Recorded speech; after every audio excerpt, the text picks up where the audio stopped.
Hi friends, कैसे हैं आप सब। एक बार फिर से आपका स्वागत है आपके अपने यूट्यूब चैनल हक आपका। तो फ्रेंड्स, जैसे कि आप सब जानते हैं, हम अपनी सीटेट की प्रैक्टिस सेट कर रहे हैं।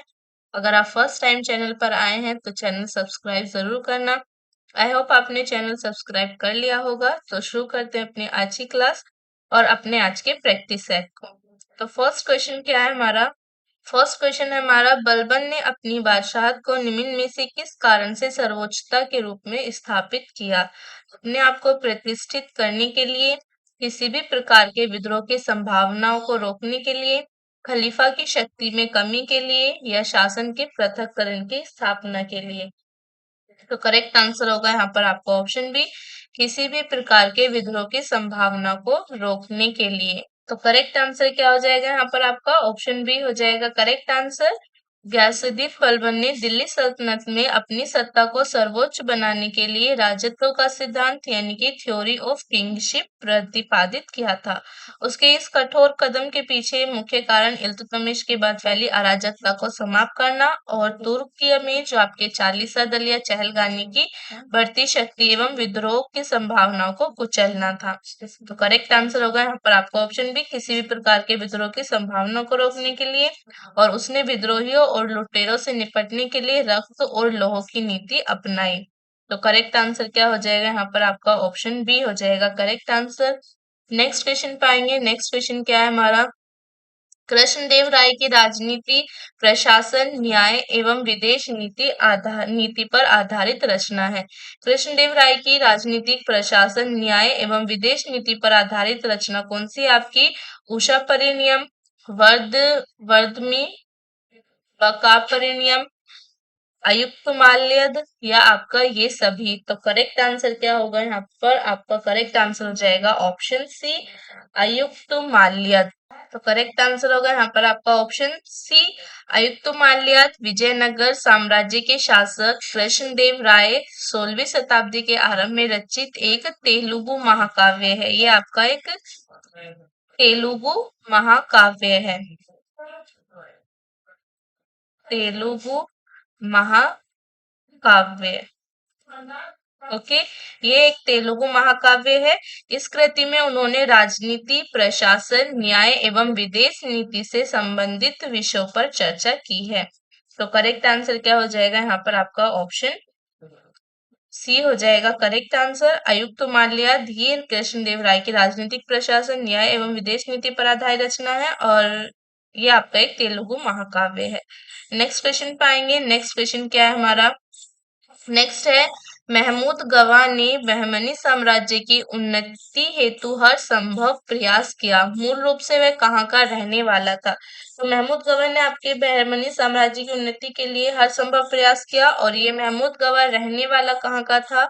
मध्य एशिया का, अफ्रीका का, सऊदी अरब का, या आपके ईरान का। तो करेक्ट आंसर क्या होगा यहाँ पर आपका ऑप्शन डी हो जाएगा करेक्ट आंसर, वो आपके ईरान का रहने वाला था। करेक्ट आंसर होगा यहाँ पर आपका ऑप्शन डी, महमूद गवाह जिसने बहमनी साम्राज्य को मजबूती प्रदान की, मूल रूप से ईरान यानी कि फारस का रहने वाला था। वह एक प्रसिद्ध व्यापारी और विद्वान था जो आपके 1453 में दक्कन आया और अपनी योग्यता के कारण सुल्तान का वजीर यानी कि प्रधानमंत्री बना। तो करेक्ट आंसर होगा यहाँ पर आपका ऑप्शन डी, वो ईरान का रहने वाला था। इसका जन्म आपके 1411 में हुआ था। महमूद गवाह का जन्म हुआ था आपके 1411 में। कहाँ पर हुआ था आपके ईरान फारस में ही हुआ था।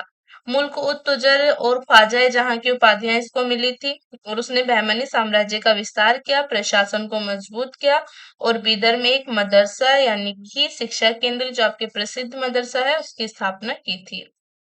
तो करेक्ट आंसर हो जाएगा यहाँ पर आपका ऑप्शन डी, ईरान का वो रहने वाला था। नेक्स्ट क्वेश्चन पाएंगे। नेक्स्ट क्वेश्चन क्या है हमारा, मनसबदारी व्यवस्था में आए दुर्गुणों को सुधार करने हेतु किसने दो अस्पा सिंह अस्पा की शुरुआत की थी। तो मनसबदारी व्यवस्था में जो दुर्गुणों को सुधार करने हेतु दो अस्पा और सिंह अस्पा की शुरुआत किसने की थी। अकबर ने। नेक्स्ट क्या है आपका, जहांगीर ने। नेक्स्ट शाहजहां ने, या आपके औरंगजेब ने। तो करेक्ट आंसर होगा यहाँ पर आपका ऑप्शन बी, जहांगीर ने। करेक्ट आंसर हो जाएगा यहाँ पर आपका ऑप्शन बी, मनसबदारी व्यवस्था में दो अस्पा और सिंह अस्पा की शुरुआत मुगल सम्राट जहांगीर ने की थी। इस प्रणाली के तहत चयनित मनसबदारों को अपने घुड़सवारों की संख्या दोगुनी या तिगुनी रखने की अनुमति थी, जिससे सैन्य संरचना मजबूत हुई। करेक्ट आंसर हो जाएगा यहाँ पर आपका ऑप्शन बी। किसके द्वारा ये शुरू की गई? आपके जहांगीर के द्वारा इसकी शुरुआत की गई। नेक्स्ट क्वेश्चन पे आएंगे। नेक्स्ट क्वेश्चन क्या है हमारा? निम्नलिखित सूचियों को सुमेलित कीजिए। तो इन्हें आपको सुमेलित करना है। सूची में आपके शिवाजी के कार्य दे रखे हैं, दूसरी सूची में उनके दे रखे हैं वर्ष। तो सूरत की प्रथम लूट कब हुई आपकी? सूरत की प्रथम लूट हुई आपके 1664 में। सूरत की द्वितीय लूट कब हुई? सूरत की द्वितीय लूट हुई थी आपकी 1679 में। मुगल दरबार में जाना, ये आपकी कब की घटना है? 1666 की। और पुरंदर की संधि आपके 1665 में हुई। सूरत की प्रथम लूट 1664, सूरत की द्वितीय लूट 1679, मुगल दरबार में जाना, ये आपकी घटना है 1666 की। और पुरंदर की संधि आपके 1665 में हुई। तो करेक्ट आंसर क्या हो जाएगा यहाँ पर आपका? ऑप्शन ए हो जाएगा करेक्ट आंसर। करेक्ट आंसर क्या लगाएंगे यहाँ पर? आप ऑप्शन ए लगाएंगे। बाकी नेक्स्ट क्वेश्चन पे आते हैं। नेक्स्ट क्वेश्चन क्या है हमारा? सन 1773 में रेगुलेटिंग एक्ट द्वारा कलकत्ता में सर्वप्रथम एक सुप्रीम कोर्ट की स्थापना की गई थी। इसमें एक मुख्य न्यायाधीश तथा अन्य न्यायाधीश होते थे। तो कितने अन्य न्यायाधीश होते थे उसमें? एक, पांच, तीन या चार? तो उसके अंदर आपके कितने अन्य न्यायाधीश होते थे? तीन अन्य न्यायाधीश होते थे और एक मुख्य न्यायाधीश था। करेक्ट आंसर हो जाएगा यहाँ पर आपका ऑप्शन सी, तीन। 1773 के रेगुलेटिंग एक्ट के तहत 1774 में कलकत्ता में स्थापित सुप्रीम कोर्ट में एक मुख्य न्यायाधीश और तीन अन्य न्यायाधीशों का प्रावधान था, जिनकी कुल संख्या चार थी। और एलिजा इम्पे जो थे, सर एलिजा इम्पे इसके पहले मुख्य न्यायाधीश थे। एलिजा इम्पे कौन थे? ये आपके इसके प्रथम मुख्य न्यायाधीश थे। तो करेक्ट आंसर क्या हो जाएगा यहाँ पर? आपका ऑप्शन सी हो जाएगा करेक्ट आंसर। इसके अंदर आपके एक मुख्य न्यायाधीश होता था और तीन अन्य न्यायाधीश होते थे। नेक्स्ट क्वेश्चन पे आएंगे। नेक्स्ट क्वेश्चन क्या है हमारा? सन 1857 के विद्रोह को दबाने में अंग्रेजों का साथ निम्नलिखित में से किसने दिया? टीकमगढ़ एवं टेहरी के राजाओं ने, होलकर और सिंधिया ने, नाभा और जींद के शासकों ने, इन सभी ने। तो 1857 का जो विद्रोह हुआ था उसको दबाने में अंग्रेजों का साथ किसने दिया था? तो करेक्ट आंसर क्या होगा यहाँ पर? आपका ऑप्शन डी हो जाएगा करेक्ट आंसर, इन सभी ने। करेक्ट आंसर यहाँ पर आपका ऑप्शन डी है। 1857 के विद्रोह को दबाने में कई भारतीय रियासतों ने अंग्रेजों का साथ दिया। इनमें इंदौर के ग्वालियर के सिंधिया, हैदराबाद के निजाम तथा नाभा और जींद के सिख शासक प्रमुख थे। इन शासकों ने अपनी सेना और संसाधन अंग्रेजों को देकर विद्रोह रोकने में महत्वपूर्ण भूमिका निभाई थी। होलकर और सिंधिया ने आपके इंदौर और ग्वालियर के इन शासकों ने अंग्रेजों का समर्थन किया। नाभा और जींद के शासक, इन्होंने भी अंग्रेजों के प्रति वफादारी निभाई। तो करेक्ट आंसर यहाँ पर होगा आपका ऑप्शन डी, इन सभी ने। नेक्स्ट क्वेश्चन पे आएंगे। नेक्स्ट क्वेश्चन क्या है हमारा? निम्नलिखित में से क्या उदारवादियों के विषय में सत्य नहीं है? तो उदारवादियों के विषय में आपको बताने की कौन सा कथन आपका सही नहीं है? वे अंग्रेजों को सच्चे एवं न्यायप्रिय मानते थे। वे ब्रिटिश शासन को वरदान समझते थे। वे भारत की उन्नति में अंग्रेजों का हाथ समझते थे। उन्होंने क्रांतिकारी आंदोलनों को बढ़ावा देने में अंग्रेजों की नीति को उत्तरदायी ठहराया। तो करेक्ट आंसर क्या हो जाएगा यहाँ पर आपका? ऑप्शन डी हो जाएगा करेक्ट आंसर। उन्होंने क्रांतिकारी आंदोलनों को बढ़ावा देने में अंग्रेजों की नीति को उत्तरदायी ठहराया। करेक्ट आंसर होगा आपका ऑप्शन डी। भारतीय राष्ट्रीय कांग्रेस के प्रारंभिक चरण के नेताओं को उदारवादी कहा जाता था। उनके विषय में आपके विकल्प भी सही है कि उन्होंने क्रांतिकारी आंदोलन को बढ़ावा देने में अंग्रेजों की नीति को उत्तरदायी ठहराया था। तो करेक्ट आंसर हो जाएगा यहाँ पर आपका ऑप्शन डी। नेक्स्ट क्वेश्चन पे आएंगे। नेक्स्ट क्वेश्चन क्या है हमारा? तीव्र शहरीकरण के दुष्परिणाम नहीं है। वस्तुओं की गुणवत्ता में कमी। नेक्स्ट है नैतिक मूल्यों में परिवर्तन। नेक्स्ट है आपका प्राकृतिक प्रश्रय स्थलों का विकास। और नेक्स्ट है आपका आवश्यक आधारभूत सुविधाओं में कमी। तो करेक्ट आंसर क्या होगा यहाँ पर आपका ऑप्शन सी हो जाएगा करेक्ट आंसर, प्राकृतिक प्रशरय स्थलों का विकास। ऑप्शन सी यहाँ पर आपका करेक्ट होगा। नेक्स्ट क्वेश्चन पाएंगे। नेक्स्ट क्वेश्चन क्या है हमारा, प्रारंभिक जैन धर्म का इतिहास किस ग्रंथ में मिलता है? तो प्रारंभिक जैन धर्म का जो इतिहास है वो आपके किस ग्रंथ में मिलता है? भगवती में, कल्प में, परिशिष्ट वर्मन में, या नेक्स्ट है आपका इन सभी में। तो करेक्ट आंसर क्या होगा यहाँ पर आपका? करेक्ट आंसर हो जाएगा यहाँ पर आपका ऑप्शन बी, कल्प में। प्रारंभिक जैन धर्म का इतिहास और तीर्थकर जो है ये आपके प्रारंभिक जैन धर्म का इतिहास और तीर्थकर की जीवनियां कल्पसूत्र नामक ग्रंथ में मिलती हैं। इसकी रचना किसने की थी? भद्रबाहु ने की थी। भद्रबाहु ने इसकी रचना की थी। और इसकी रचना किसने की थी? आपके प्रसिद्ध जैन विद्वान भद्रबाहु ने की थी, जो मौर्य सम्राट चंद्रगुप्त मौर्य के समकालीन थे। कल्पसूत्र जैन धर्म का एक अत्यंत महत्वपूर्ण ग्रंथ है, जिसे पर्युषण पर्व के दौरान भी पढ़ा जाता है। तो करेक्ट आंसर हो जाएगा यहाँ पर आपको ऑप्शन बी। नेक्स्ट क्वेश्चन पाएंगे। नेक्स्ट क्वेश्चन क्या है हमारा, कौटिल्य के अर्थशास्त्र में उल्लेखित संस्था शब्द का संबंध है। तो संस्था शब्द का संबंध किससे है? वित्तीय प्रशासन से, गुप्तचर व्यवस्था से, न्याय प्रशासन से, या आपके कर व्यवस्था से। तो करेक्ट आंसर होगा यहाँ पर आपका ऑप्शन बी, गुप्तचर व्यवस्था से। कौटिल्य के अर्थशास्त्र में जो आपके उल्लेखित वर्ड शब्द है आपका संस्था, उसका संबंध किससे है? उसका संबंध है आपके गुप्तचर व्यवस्था से। तो करेक्ट आंसर क्या हो जाएगा यहाँ पर आपका ऑप्शन बी हो जाएगा करेक्ट आंसर। नेक्स्ट क्वेश्चन पाएंगे। नेक्स्ट क्वेश्चन क्या है हमारा, नेक्स्ट है, बुद्ध किसकी इच्छा को ध्यान में रखकर स्त्रियों को संघ में प्रवेश करने की अनुमति दी थी? प्रजापति गौतमी, माया, आम्रपाली, या आपके यशोधरा। तो करेक्ट आंसर क्या होगा यहाँ पर आपका ऑप्शन ए हो जाएगा करेक्ट आंसर, प्रजापति गौतमी। तो करेक्ट आंसर है यहाँ पर आपका ऑप्शन ए, महाप्रजापति गौतमी। बुद्ध ने अपनी पालक माता यानी कि मौसी की इच्छा और उनके बार बार के आग्रह पर स्त्रियों को संघ में प्रवेश की अनुमति दी गई। यह ऐतिहासिक निर्णय आपके वैशाली में लिया गया था, जिसमें उनके शिष्य आनंद ने भी प्रमुख भूमिका निभाई थी। तो करेक्ट आंसर हो जाएगा आपका ऑप्शन ए, प्रजापति गौतमी। और ये बुद्ध के संघ में बौद्ध संघ में भिक्षुणी के रूप में शामिल होने वाली पहली महिला सदस्य भी थी। तो करेक्ट आंसर हो जाएगा यहाँ पर आपका महाप्रजापति गौतमी। नेक्स्ट क्वेश्चन पे आएंगे। नेक्स्ट क्वेश्चन क्या है हमारा, भारत में सूफी संप्रदाय के संस्थापक।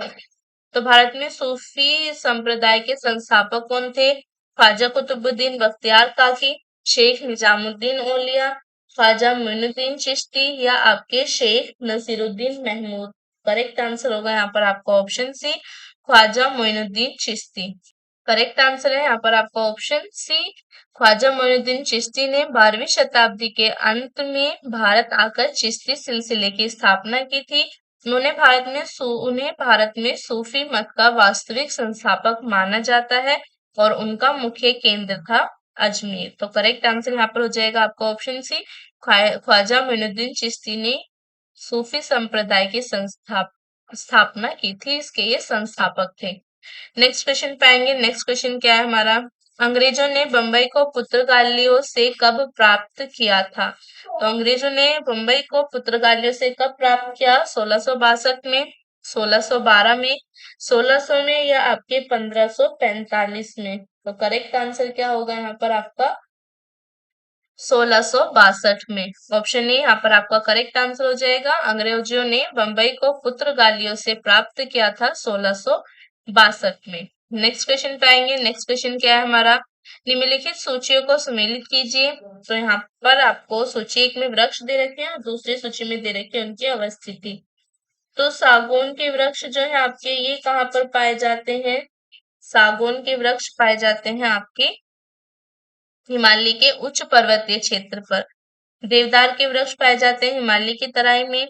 सुंदरी वन कहाँ पर पाए जाते हैं? सुंदरी वन पाए जाते हैं आपके सुंदरवन में। और सिनकोना वृक्ष आपके मध्य भारत में पाए जाते हैं। तो करेक्ट आंसर क्या होगा यहाँ पर आपका ऑप्शन सी हो जाएगा करेक्ट आंसर। ऑप्शन सी आपका करेक्ट आंसर हो जाएगा। नेक्स्ट क्वेश्चन पाएंगे। नेक्स्ट क्वेश्चन क्या है हमारा, अधात्विक खनिज का अच्छा उदाहरण है। अधात्विक खनिज का अच्छा उदाहरण क्या है आपका? लोहा, सोना, अभ्रक या आपका चांदी। तो करेक्ट आंसर होगा यहाँ पर आपका ऑप्शन सी, अभ्रक। नेक्स्ट क्वेश्चन पे आएंगे। नेक्स्ट क्वेश्चन क्या है हमारा? निम्नलिखित सूचियों को सुमेलित कीजिए। तो सूची एक में आपके दे रखी है क्रांति और दूसरी सूची में उनका संबंध दे रखा है। तो नीली क्रांति आपके किससे संबंधित है? मछली उत्पादन से। गुलाबी क्रांति किससे संबंधित है आपके? गुलाबी क्रांति संबंधित है झींगा उत्पादन से। ग्रे क्रांति किससे संबंधित है? ऊन के उत्पादन से। और सिल्वर क्रांति आपके संबंधित है अंडा एवं पोल्ट्री उत्पादन से। तो करेक्ट आंसर क्या होगा यहाँ पर आपका? ऑप्शन डी हो जाएगा करेक्ट आंसर। नेक्स्ट क्वेश्चन है हमारा, निम्न कथनों पर विचार कीजिए। भारत के संविधान ने भारत के हर नागरिक के लिए 10 मूल कर्तव्य निर्धारित किए हैं। नेक्स्ट आपका, समान कार्य के लिए समान वेतन राज्य के मूल कर्तव्य हैं। उपरोक्त कथनों में से कौन सा कथन आपका सही है? तो यहाँ पर आपका करेक्ट आंसर क्या हो जाएगा? ऑप्शन डी होगा आपका करेक्ट आंसर। ना ही आपका पहला कथन सही है और ना ही आपका दूसरा कथन सही है, क्योंकि आपके 42वें संविधान संशोधन 1976 के द्वारा भारतीय संविधान में 10 मूल कर्तव्य जोड़े गए थे, लेकिन उसके बाद आपके 86वें संविधान संशोधन सन 2002 के बाद अब नागरिकों के लिए कुल आपके कितने मूल कर्तव्य हैं? 11। और नेक्स्ट है आपका, समान कार्य के लिए समान वेतन। ये आपका एक नीति निदेशक तत्व है, ये राज्य का नीति निदेशक तत्व है, मूल कर्तव्य नहीं है। तो करेक्ट आंसर क्या होगा यहाँ पर आपका? ऑप्शन डी हो जाएगा करेक्ट आंसर। नेक्स्ट क्वेश्चन पे आएंगे। नेक्स्ट क्वेश्चन क्या है हमारा? नेक्स्ट है, निम्नलिखित में से कौन सा भारत के राष्ट्रपति के निर्वाचक गण का तो भाग है, परंतु उसके महाभियोग अधिकरण का भाग नहीं है? लोकसभा, राज्यसभा, राज्य की विधान परिषदें या राज्य की विधान सभाएं। तो करेक्ट आंसर क्या होगा यहाँ पर आपका? ऑप्शन डी हो जाएगा करेक्ट आंसर। ऑप्शन डी आपका करेक्ट आंसर होगा, राज्य की विधानसभाएं। राज्य की विधानसभाएं भारत के राष्ट्रपति के निर्वाचक गण का तो भाग है, परंतु उसके महाभियोग अधिकरण का भाग नहीं है। नेक्स्ट क्वेश्चन पे आते हैं। नेक्स्ट क्वेश्चन क्या है हमारा? निम्नलिखित में से किसे संसद के दोनों सदनों में बोलने, अन्य कार्यवाहियों में सम्मिलित होने तथा किसी भी संसदीय कमेटी का सदस्य होने का अधिकार तो है, परंतु वोट देने का अधिकार नहीं है? भारत के नियंत्रक एवं महालेखा परीक्षक, भारत के मुख्य चुनाव आयुक्त, भारत के वित्त आयोग के अध्यक्ष, भारत के अटॉर्नी जनरल। तो करेक्ट आंसर क्या होगा यहाँ पर? आपका करेक्ट आंसर हो जाएगा, तो करेक्ट आंसर हो जाएगा यहाँ पर आपका ऑप्शन डी। ऑप्शन डी आपका करेक्ट आंसर होगा, भारत के अटॉर्नी जनरल। भारत के अटॉर्नी जनरल यानी कि भारत के महान न्यायवादी को भारतीय संविधान के अनुच्छेद 88 के तहत संसद के दोनों सदनों में बोलने, कार्यवाही में भाग लेने और संसदीय समिति का सदस्य होने का अधिकार है, लेकिन उन्हें वोट देने का अधिकार नहीं है। करेक्ट आंसर हो जाएगा यहाँ पर आपका ऑप्शन डी। नेक्स्ट क्वेश्चन पाएंगे। नेक्स्ट क्वेश्चन क्या है हमारा? संघ लोक सेवा आयोग के सदस्य अपना त्याग पत्र किसे सौंपते हैं? राष्ट्रपति को, लोकसभा अध्यक्ष को, प्रधानमंत्री को या सर्वोच्च न्यायालय के मुख्य न्यायाधीश को? तो करेक्ट आंसर क्या होगा यहाँ पर आपका? ऑप्शन ए करेक्ट आंसर हो जाएगा, राष्ट्रपति को। संघ लोक सेवा आयोग के सदस्य अपना त्याग पत्र किसे सौंपते हैं? वो सौंपते हैं राष्ट्रपति को। तो ऑप्शन ए करेक्ट हो जाएगा। नेक्स्ट क्वेश्चन पे आएंगे। नेक्स्ट क्वेश्चन क्या है हमारा? लोकसभा का कार्यकाल किसी भी परिस्थिति में नहीं बढ़ाया जा सकता, एक बार में केवल 6 महीने के लिए बढ़ाया जा सकता है। आपातकाल के दौरान एक बार में 1 वर्ष के तक बढ़ाया जा सकता है। आपातकाल के दौरान एक बार 2 वर्षों के लिए बढ़ाया जा सकता है। तो करेक्ट आंसर क्या होगा यहाँ पर आपका? ऑप्शन सी हो जाएगा यहाँ पर आपका करेक्ट आंसर। आपातकाल के दौरान एक बार में 1 वर्ष तक बढ़ाया जा सकता है। लोकसभा का कार्यकाल आपातकाल के दौरान 1 वर्ष में एक बार में 1 वर्ष के लिए बढ़ाया जा सकता है। नेक्स्ट क्वेश्चन पाएंगे। नेक्स्ट क्वेश्चन क्या है हमारा? प्राथमिक कक्षाओं में सामाजिक अध्ययन को नाम दिया गया है। प्राथमिक कक्षाओं में सामाजिक अध्ययन को क्या नाम दिया गया है? सामाजिक अध्ययन। नेक्स्ट है आपका पर्यावरणीय अध्ययन। नेक्स्ट है आपका सामाजिक ज्ञान या इनमें से कोई नहीं। तो करेक्ट आंसर क्या हो जाएगा यहाँ पर आपका? करेक्ट आंसर होगा आपका ऑप्शन बी, पर्यावरण अध्ययन। प्राथमिक कक्षाओं में सामाजिक अध्ययन को क्या नाम दिया गया है? पर्यावरण अध्ययन। नेक्स्ट क्वेश्चन पाएंगे। नेक्स्ट क्वेश्चन क्या है हमारा? सामाजिक अध्ययन शिक्षण की सबसे प्राचीन विधि है। सामाजिक अध्ययन की सबसे प्राचीन विधि कौन सी है? समस्या समाधान विधि, प्रयोगात्मक विधि, निरीक्षण विधि, नेक्स्ट है आपका व्याख्यान विधि। तो करेक्ट आंसर होगा यहाँ पर आपका ऑप्शन डी, व्याख्यान विधि। सामाजिक अध्ययन शिक्षण की सबसे प्राचीन विधि है व्याख्यान विधि। नेक्स्ट क्वेश्चन पाएंगे। नेक्स्ट क्वेश्चन क्या है हमारा? नेक्स्ट है फिनैलिल बोर्ड को सहायक सामग्री के रूप में जिस उपयोग में लाया जाता है वह है चित्रों को विस्तृत कर प्रदर्शित करने में, फिल्म स्ट्रिप को प्रदर्शित करने में, घटनाओं को क्रमबद्ध रूप में प्रदर्शित करने में, या इन सभी में। तो करेक्ट आंसर क्या हो जाएगा यहाँ पर आपका? ऑप्शन ए हो जाएगा करेक्ट आंसर, चित्रों को विस्तृत कर प्रदर्शित करने में। फिनाइलिल बोर्ड को सहायक सामग्री के रूप में आपके चित्रों को विस्तृत कर प्रदर्शित करने के रूप में इसका प्रयोग किया जाता है। नेक्स्ट क्वेश्चन पाएंगे। नेक्स्ट क्वेश्चन क्या है हमारा? निम्न में से क्या सामाजिक अध्ययन के लिए वांछित अभिवृत्ति है? सामाजिक, आर्थिक, राजनीतिक संस्थाओं में सक्रिय भाग लेना, सामाजिक परिवर्तन हेतु योगदान, विश्व एकता तथा अंतरराष्ट्रीय सद्भाव के कार्यों की प्रशंसा करना, या आपके ये सभी। तो करेक्ट आंसर क्या होगा यहाँ पर आपका? ऑप्शन डी हो जाएगा करेक्ट आंसर। सामाजिक अध्ययन के लिए वांछित अभिवृत्ति आपकी सामाजिक, आर्थिक, राजनीतिक संस्थाओं में सक्रिय भाग लेना है। नेक्स्ट है आपका सामाजिक परिवर्तन हेतु योगदान और विश्व एकता तथा अंतरराष्ट्रीय सद्भाव के कार्यों की प्रशंसा करना, यानी कि ये सभी। तो करेक्ट आंसर हो जाएगा आपका ऑप्शन डी। नेक्स्ट क्वेश्चन पे आएंगे। नेक्स्ट क्वेश्चन क्या है हमारा? सामाजिक अध्ययन शिक्षण के अंतर्गत इकाई योजना बनाने का मूल आधार है। विषय वस्तु बिंदुओं का पारस्परिक अंतर संबंध, एक इकाई में सम्मिलित किए जाने वाले सभी बिंदुओं का किन्हीं केंद्रीय विचारों के प्रतिपादन में समानता के लिए होना। नेक्स्ट है संयुक्त और संश्लिष्ट हो सकने वाले प्रसंगों या उप प्रसंगों का एक दूसरे को समझाने में सहायक होना, या आपका उपरोक्त सब।